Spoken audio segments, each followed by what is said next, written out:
Sir जैसे कुंडली के हमारे जो 12 भाव होते हैं, है ना, हर भाव किसी ना किसी पर्सनालिटी, जैसे पहला भाव हमारा पर्सनालिटी दिखा रहा है, दूसरा हमारा धन दिखा रहा है या हमारा इस तरह से दिखा रहा है। तो कुंडली के 12 भावों को अगर किसी को आम भाषा में समझना हो तो हम कैसे उसको समझ सकते हैं? देखिए, वैसे तो जैसे आपने बोला ऐसे ही है कि हर भाव अलग से दिखाता है, लेकिन कुछ भाव हैं जो बड़े ख़ास होते हैं।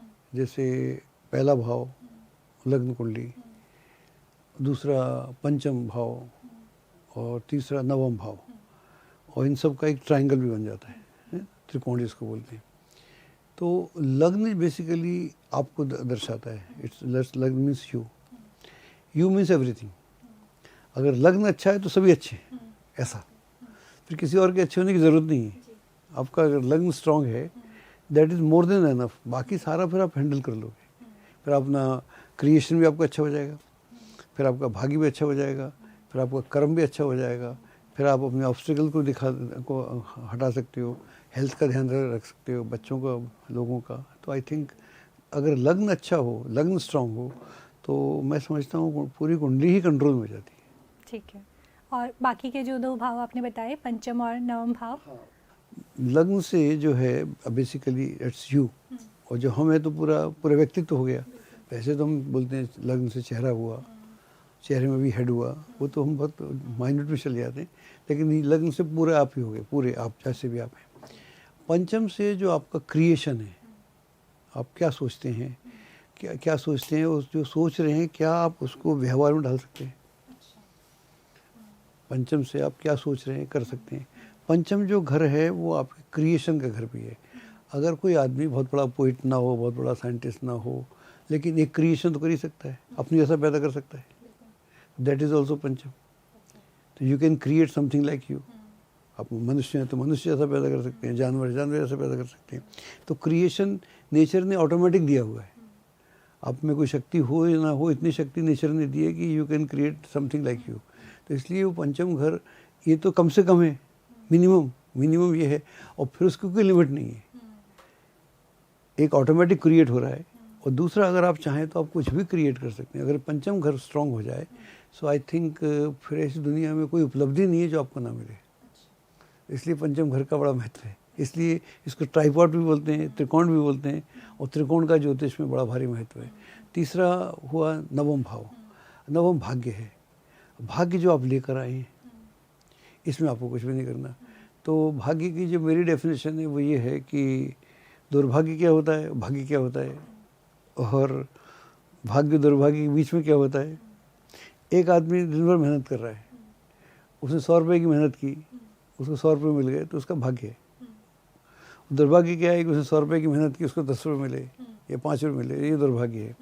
और उसने मेहनत की 100 रुपये की, उसे मिल गए 1 लाख रुपये, ये भाग्य है। तो नवम भाग्य, नवम हाउस वो है। तो आपका वो भाग्य है कि आपने कितनी मेहनत करी और कितना मिला। तो जो लोग बहुत आगे निकल जाते हैं उनकी ज़िंदगी में यही होता है। तो सर ऐसा कुछ टिप होता है कि अगर नवम भाव मान लीजिए किसी का खाली है, कोई राशिवानी बैठी है, लेकिन मुझे मान लीजिए अपना नवम भाव स्ट्रॉन्ग करना है, या मैं चाहती हूँ कि भाग्य थोड़ा साथ दे दे, स्ट्रगल लाइफ में बहुत ज़्यादा हो गया है, तो ऐसा कुछ ज्योतिषीय उपाय होता है इस केस में?